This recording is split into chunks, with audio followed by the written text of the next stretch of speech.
10-meter hurdles, but plenty of top-flight hurdlers are here, Otto, as we begin to bring them all out, including a man who did finally make the podium for Team USA, Daniel Roberts. Yes, he's made teams, but a lot more reserved for the second fastest performer ever at the distance. In Zurich on home soil, and Jamal Britt out of the University of Iowa will get the draw in lane number 9. Always easy to get good quality hurdlers from the U.S. to compete here, but they go up against the world's best here and the world champion matching up with the Olympic champion, and that will be the narrative going all the way to Paris next year.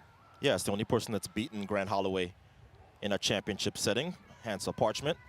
The world record, 1280, and it turns 11 years old this year. Remember, Grant Holloway's first 81 set in the semifinal round of the Olympic trials 2 years ago. Their season ends in about 13 seconds. Men's 110-meter hurdles. And Holloway quick and over the hurdle, leaving the Olympic champion behind. Daniel Roberts there, but now here comes Parchment. Parchment in the tail end of the race is beating the world champion, as he says. This is actually Parchment's second victory.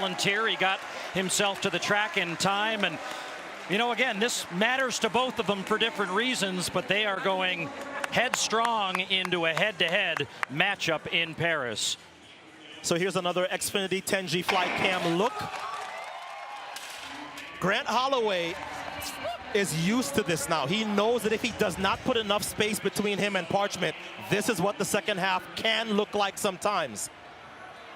That looked like a carbon copy of the Olympic Games when Hansel Parchment got him. He did a better job in Budapest, and that's why he was able to hold off Parchment at Worlds. But that's the one thing that's missing from Grant's resume, and that is, so this rivalry will take us all the way to Paris, assuming these two are healthy. And Roberts, don't forget Broadbelt from Jamaica. There are other men who could upset them both. So we assume that. All right, so for the audience here, it may have been a bit of a shocker to see Hansel Parchment win today, but Grant, for you, your thoughts on the performance and wrapping up the season? It was a long season, man. I literally geared up to peak at Worlds, and you know, I did what I had to do. But he's the Olympic champion for a reason, you know. So we gotta give him his props. But obviously, next year is gonna be a new year, so it's always a chance for someone to be an Olympic champion. Yeah, Daniel, you got your first World Championship medal a few weeks ago. What's it like to be back here and finally finish up the season? It is. It's great to have a good season post Worlds. Like you said, we peaked for that. So coming out here in the run of 13:07, it's a solid time. So I'm excited going to next year for sure. All right, Freddie and Cordell, you guys are on the block too with this American contingent. What's going to happen next year? The block is hot. I'm gonna call it Olympic Games. America gonna take 1, 2, 3. Oh, 1, 2, 3. Okay. 2, 3. Damn, 1, 2, 3. Cordy, you? Oh. That's the fourth one of us. Can't take 4. Oh, you man. Can't take 4 to the Olympics. Nah, I'm just excited. All right, is that right? Of course, of course. America 1, 2, 3.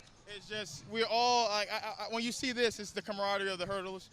We're all great friends on the track, but within those 12 seconds between those lines, we want to kill each other. So, you know, it's just one of the things, man. You know, every day it could be a new winner.